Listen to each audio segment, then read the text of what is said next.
नमस्कार। कैसे हैं आप? आशा करती हूँ आप सभी अपने अपने परिवारजनों के साथ सुरक्षित होंगे। मैं आपकी हिंदी की अध्यापिका कमला रानी आज आपको शब्द विचार पाठ पढ़ाऊंगी। आज हम जानेंगे शब्द विचार के बारे में। सबसे पहले मैं आपको कुछ बातों के बारे में बताऊंगी। जैसा कि हम सब जानते हैं कि मनुष्य एक सामाजिक प्राणी है और उसे अपने मन के भावों को प्रकट करने के लिए शब्दों की आवश्यकता होती है तथा बोलते समय वह कुछ ध्वनियों का सहारा लेता है और ये ध्वनियां कहलाती हैं वर्ण।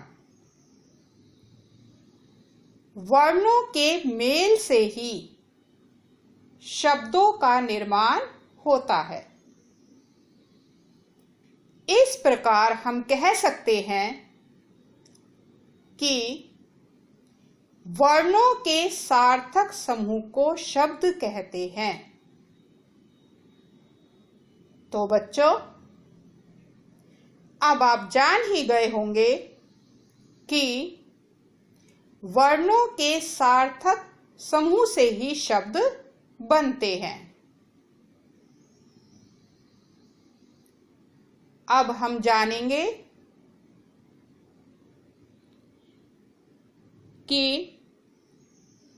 वर्णों से शब्द कैसे बनते हैं। जैसे पहला उदाहरण है पे प्लस ए प्लस डे प्लस ए। क्या बन गया? पेड़।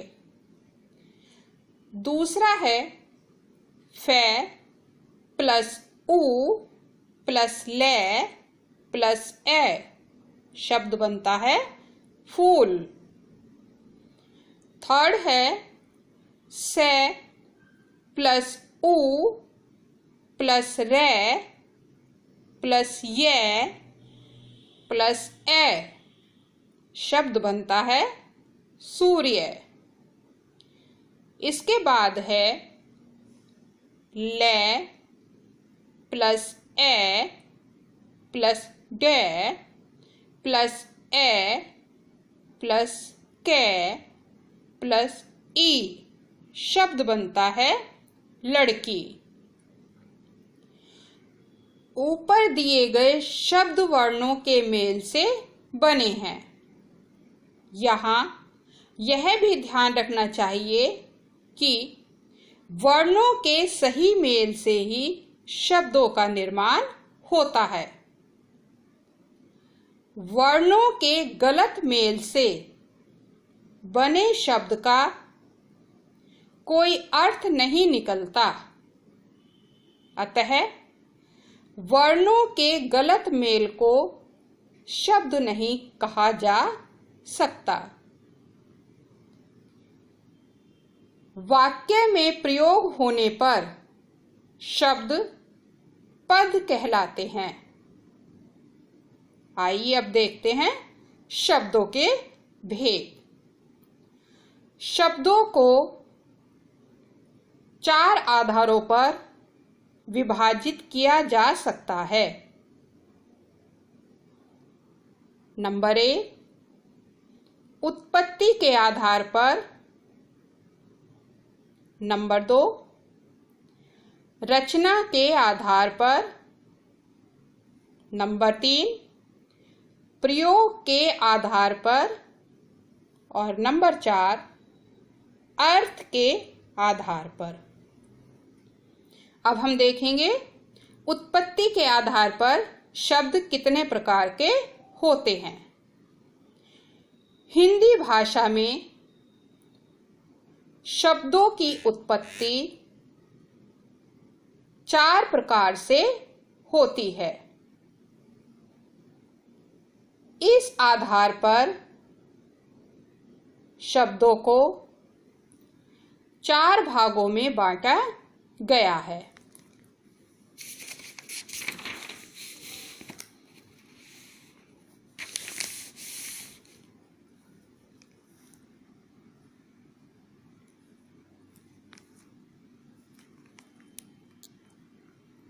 नंबर 1, तत्सम शब्द। संस्कृत भाषा के वे शब्द जो हिंदी में भी अपने मूल रूप में ही प्रयोग किए जाते हैं, तत्सम शब्द कहलाते हैं।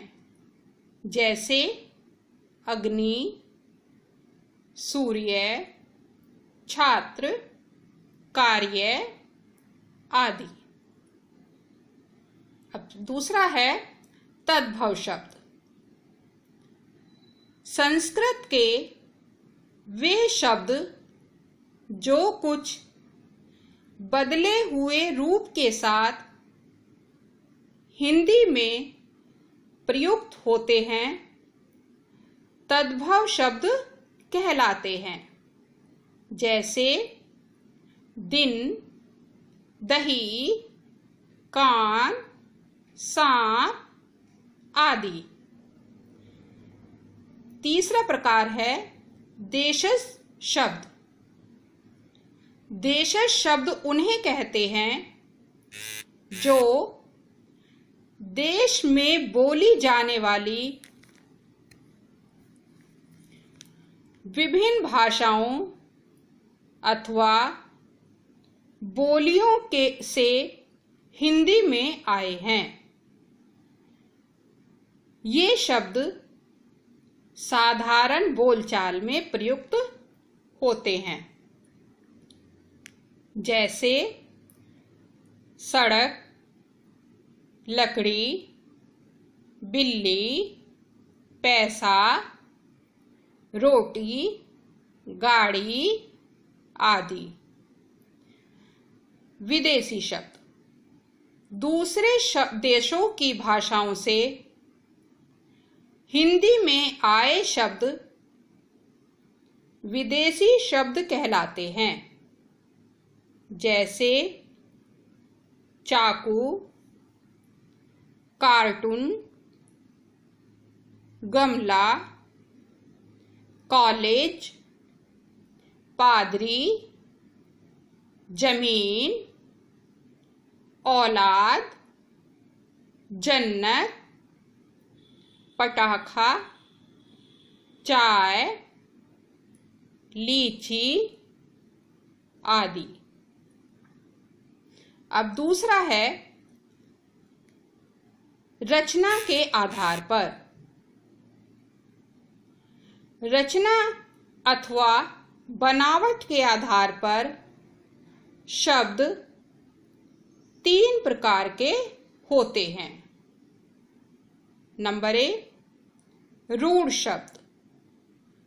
ऐसे शब्द जिनके खंड करने पर कोई अर्थ नहीं निकलता, रूढ़ शब्द कहलाते हैं।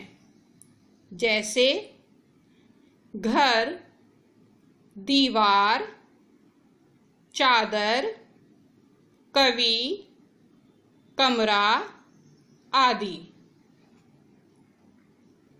दूसरा प्रकार है यौगिक शब्द। योग का अर्थ है जोड़। ऐसे शब्द जो दो या दो से अधिक शब्दों के योग से बनते हैं यौगिक शब्द कहलाते हैं। जैसे मिठाई प्लस वाला, क्या बना? मिठाई वाला। पीत प्लस अंबर, शब्द बनता है पीतांबर। सब्जी प्लस वाला, शब्द बनता है सब्जी वाला। नील प्लस कमल, इससे शब्द बनता है नील कमल। तीसरा प्रकार है योग रूढ़ शब्द। ऐसे शब्द जो परंपरा अनुसार किसी विशेष अर्थ के लिए प्रयोग किए जाते हैं योग रूढ़ शब्द कहलाते हैं। जैसे नील प्लस कंठ, इससे शब्द बनता है नील कंठ। नीलकंठ वाला अर्थात भगवान शिव। 10 प्लस आनन, शब्द बनता है दशानन। 10 हैं आनन जिसके, अर्थात रावण। तीसरा प्रकार है प्रयोग के आधार पर। प्रयोग के आधार पर शब्द दो प्रकार के होते हैं। नंबर 1 विकारी शब्द। ऐसे शब्द जिनके रूप में लिंग, वचन, कारक, काल आदि के कारण परिवर्तन आ जाता है विकारी शब्द कहलाते हैं। संज्ञा, सर्वनाम, क्रिया तथा विशेषण शब्द विकारी शब्द होते हैं। प्रयोग के आधार पर दूसरा प्रकार है अविकारी शब्द। ऐसे शब्द जिनके रूप में लिंग, वचन, कारक, काल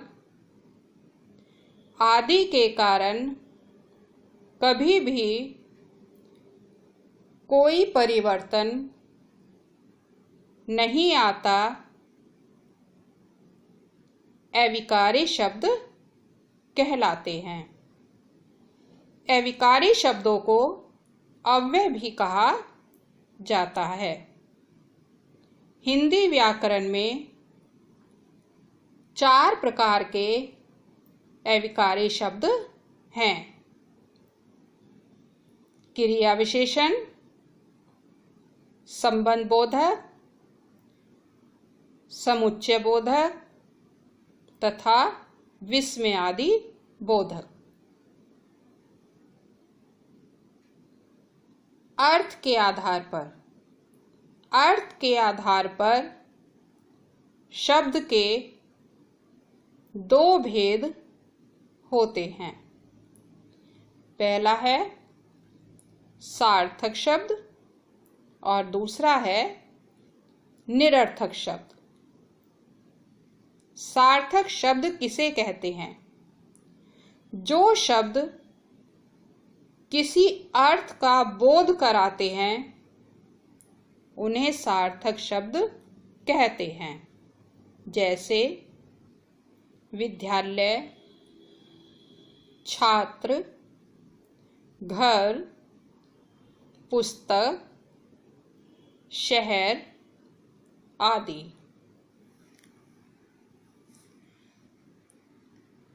अर्थ के आधार पर शब्द का दूसरा भेद है निरर्थक शब्द। जिन शब्दों का कोई अर्थ ना निकले वे निरर्थक शब्द कहलाते हैं।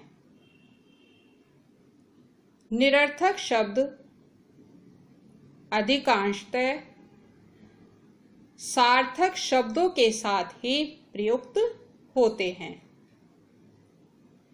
जैसे जहाँ तहाँ, खाना वाना, पढ़ाई वढ़ाई आदि। इनमें तहाँ, वाना तथा वढ़ाई शब्द निरर्थक शब्द हैं, क्योंकि इनके कोई अर्थ नहीं निकल रहे हैं। तो बच्चों, आज हमने पढ़ा कि वर्णों का वह समूह जिसका कोई ना कोई अर्थ होता है शब्द कहलाता है। हिंदी में शब्दों को 4 आधारों पर वर्गीकृत किया जाता है। नंबर 1 उत्पत्ति के आधार पर, नंबर 2 रचना के आधार पर और नंबर 3 प्रयोग के आधार पर, नंबर 4 अर्थ के आधार पर। उत्पत्ति के आधार पर भी शब्द 4 प्रकार के होते हैं। नंबर 1 तत्सम शब्द, नंबर 2 तद्भव शब्द, नंबर 3 देशज शब्द और नंबर 4 विदेशी शब्द। रचना के आधार पर शब्द 3 प्रकार के होते हैं। नंबर 1 रूढ़ शब्द, नंबर 2 यौगिक शब्द। प्रयोग के आधार पर शब्द 2 प्रकार के होते हैं। नंबर 1 विकारी शब्द और नंबर 2 अविकारी शब्द। अर्थ के आधार पर शब्द 2 प्रकार के होते हैं। नंबर 1 सार्थक शब्द और नंबर 2 निरर्थक शब्द। तो हमने शब्दों के बारे में पढ़ा कि शब्द कैसे बनते हैं और उन्हें किन किन आधारों पर विभाजित किया जा सकता है। अब हम देखेंगे इस पाठ के प्रश्न उत्तर। सबसे पहले हैं मौखिक प्रश्न। शब्दों के वर्गीकरण के कितने आधार हैं? कितने आधार पर बांटा जाता है? इसका आंसर है 4। 2 सार्थक व 2 निरर्थक शब्द बताइए। सार्थक शब्द जहां और खाना और निरर्थक शब्द तहां और वाना। यौगिक शब्दों के 2 उदाहरण दीजिए। मिठाई प्लस वाला, मिठाई वाला। सब्जी प्लस वाला, सब्जी वाला। अब है अगला क्वेश्चन। निम्नलिखित प्रश्नों के उत्तर लिखिए। पहला प्रश्न है शब्द किसे कहते हैं? इसका आंसर है वर्णों का वह समूह जिसका कोई ना कोई अर्थ निकलता है शब्द कहलाता है।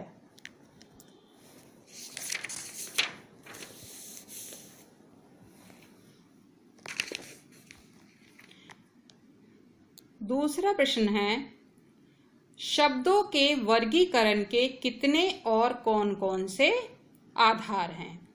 इसका आंसर है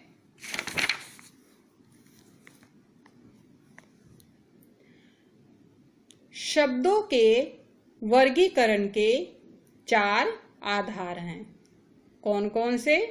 उत्पत्ति के आधार पर, रचना के आधार पर, प्रयोग के आधार पर और अर्थ के आधार पर।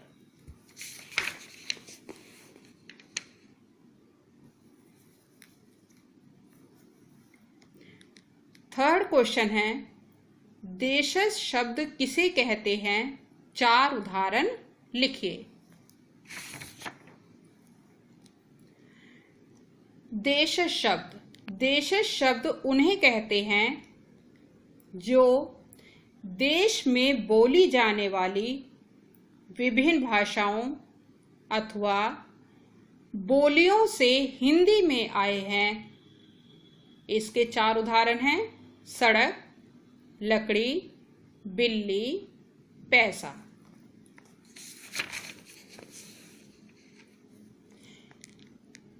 फोर्थ क्वेश्चन है, अर्थ के आधार पर शब्दों के कितने भेद होते हैं? इसका आंसर है अर्थ के आधार पर शब्दों के 2 भेद होते हैं।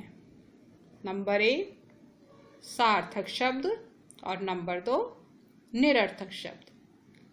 अब अगला क्वेश्चन है, उचित शब्दों द्वारा रिक्त स्थानों की पूर्ति कीजिए।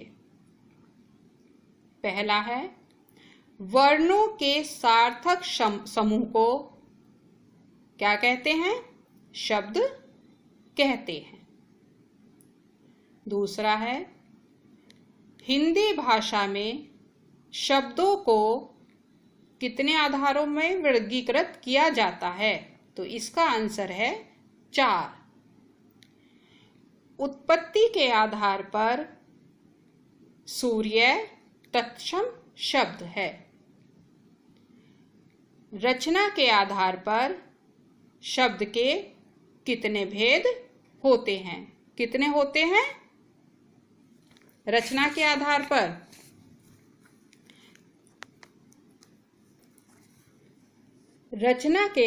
पर शब्द के 3 भेद होते हैं।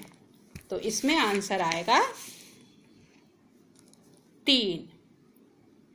अब आगे दिया हुआ है, निम्नलिखित शब्दों में से तत्सम, तद्भव, देशज, विदेशी शब्दों को पहचानकर उनके सही स्थान पर लिखिए। ये बच्चों ऑप्शंस दिए हुए हैं और ये 4 नीचे कॉलम बने हुए हैं, तत्सम, तद्भव, देशज और विदेशी। इन ऑप्शंस में से छांटकर अलग अलग कॉलम में हमें ये शब्द लिखने हैं। तत्सम के नीचे शब्द आएंगे दिवस, अग्नि और सूर्य। तद्भव के नीचे आएगा सांप, कान, घर। देशज शब्द के नीचे आएंगे पैसा, रोटी, गाड़ी। और विदेशी शब्द के नीचे आएंगे कॉलेज, स्टेशन और थर्ड शब्द है चाय। अगला क्वेश्चन है, दिए गए शब्दों को मिलाकर यौगिक शब्द बनाइए। इसमें पहला शब्द है रसोई घर। रसोई प्लस घर अर्थात रसोई घर। दूसरा है रेल प्लस गाड़ी, रेल गाड़ी।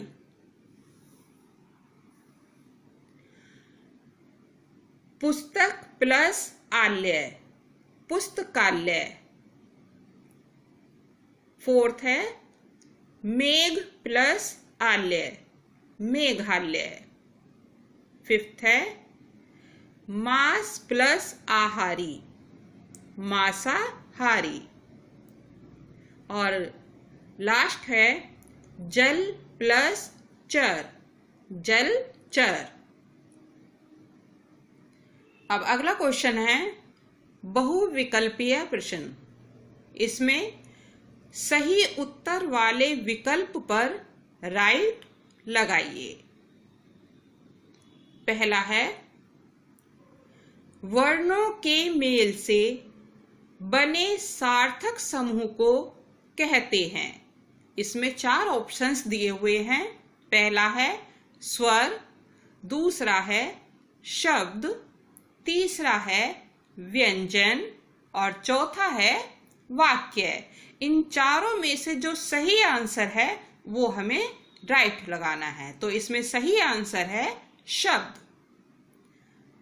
दूसरा है संस्कृत के वे शब्द जो अपने मूल रूप में हिंदी में प्रयुक्त होते हैं, वे शब्द कहलाते हैं। इसमें भी 4 ऑप्शंस दिए हुए हैं। पहला है विदेशी, निरर्थक, तद्भव, तत्सम। तो इसमें सही आंसर है तत्सम। थर्ड है नीलकमल शब्द है। नीलकमल किस शब्द के अंतर्गत आता है? इसमें भी ऑप्शंस हैं। सबसे पहला है रूढ़, योगी, योग रूढ़, निरर्थक। तो इसका आंसर आएगा यौगिक। फोर्थ है वाक्य में प्रयुक्त होने पर शब्द कहलाते हैं। क्या कहलाते हैं? इसमें भी ऑप्शंस हैं। उद्देश्य, विधेय, विकारी, पद। तो इसका सही आंसर है पद। अब नीचे एक क्वेश्चन और दिया हुआ है। आप सामान्य बातचीत में जिन शब्दों का प्रयोग करते हैं उन पर ध्यान दीजिए। उन शब्दों की तत्सम, तद्भव, देशज तथा विदेशी शब्दों के आधार पर सूचियां बनाइए। इस क्वेश्चन के आंसर में बच्चों ऐसी ही सूची बनानी है जैसी कि आपके 4th क्वेश्चन में बनी हुई है। ये 4 कॉलम बना लेंगे, तत्सम, तद्भव, देशज और विदेशी। और इन चारों के नीचे 3-3 शब्द लिख देंगे। जैसा हमारा 4th क्वेश्चन का आंसर है वैसा भी यह आंसर हम कर सकते हैं। तो बच्चों हमने आज इस पाठ में पढ़ा शब्द किसे कहते हैं, शब्द किसके आधार पर बनाए जाते हैं, शब्दों के कितने प्रकार होते हैं, और उसके समझाने के बाद हमने इस पाठ के प्रश्न उत्तर, रिक्त स्थान और बाकी की पूरी एक्सरसाइज अच्छी तरह समझ ली है। आशा करती हूँ ये पूरा पाठ आपको अच्छी तरह समझ आ गया होगा। तो बच्चों ये सारा वर्क आपको हिंदी व्याकरण की कॉपी में करना है।